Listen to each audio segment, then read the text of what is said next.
নমস্কার বন্ধুরা, দিশানের রান্নাঘরে সবাইকে স্বাগত। আশা করছি আপনারা সকলে খুবই ভালো আছেন। আজকে আবার একটা নতুন রেসিপি নিয়ে চলে এসেছি। চলুন তাহলে রেসিপিটা শুরু করি। ভিডিওটি আপনারা দেখতে থাকুন। দেখুন, নিম ফুল নিয়েছি। এবার এর মধ্যে পেঁয়াজের কুচি দেবো,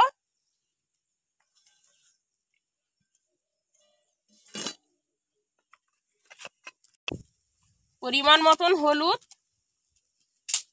লবণ, এবার বেসন দিয়ে দেবো,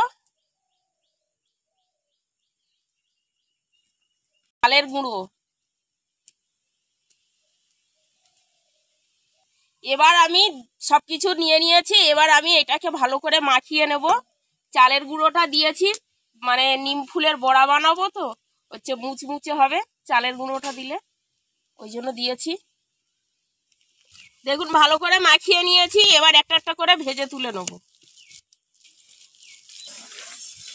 দেখুন, কড়াইতে তেল দিয়ে দিয়েছি, তেলটা গরম হয়ে গিয়েছে। এবার একটা একটা করে বড়াগুলো ভেজে নেব। এইভাবে একটা একটা করে ভেজে নেব। দেখুন,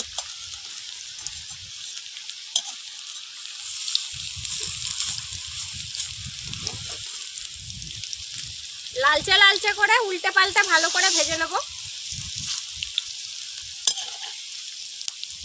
নিম ফুল যেহেতু শেষ হয়ে আসছে, সব এবার ফল হয়ে যাবে, সেই জন্য নিম ফুল থাকতে থাকতে এই রেসিপিটাও আপনাদের সঙ্গে শেয়ার করলাম।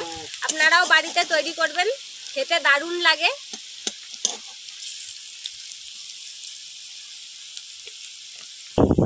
বন্ধুরা, আপনারা অনেকেই আছেন আমাদের ভিডিও দেখেন কিন্তু এখনো চ্যানেলটিকে সাবস্ক্রাইব করেননি। প্লিজ আমাদের চ্যানেলটিকে সাবস্ক্রাইব করবেন আর অবশ্যই পাশে থাকা বেল আইকনটি প্রেস করবেন, তাহলে আমরা নতুন কোনো ভিডিও আপলোড করলে নোটিফিকেশন আপনাদের কাছে পৌঁছে যাবে। আর কে কোথা থেকে দেখছেন কমেন্ট করে জানাবেন। দেখুন, এই যে লাল লাল কালার হয়েছে সুন্দর। এবার এরকম ভাবে এপিট ওপিট করে ভেজে নেবো ভালো করে।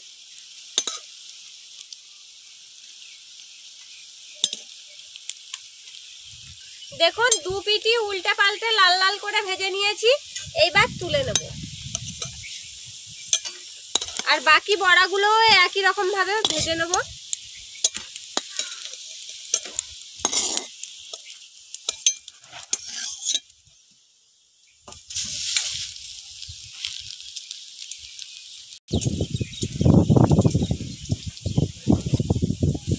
দেখুন, সব বড়াগুলো ভেজে তুলে নিয়েছি।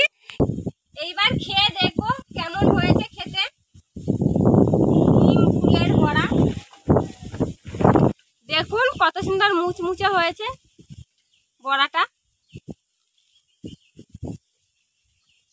দারুণ হয়েছে খেতে, দারুণ স্বাদ, মুড়মুড় করে, খুব সুন্দর হয়েছে, মুচমুচেও হয়েছে। আর তেল দিয়ে ভাজার পরে তেতোটাও লাগছে না, তেতো কম লাগছে।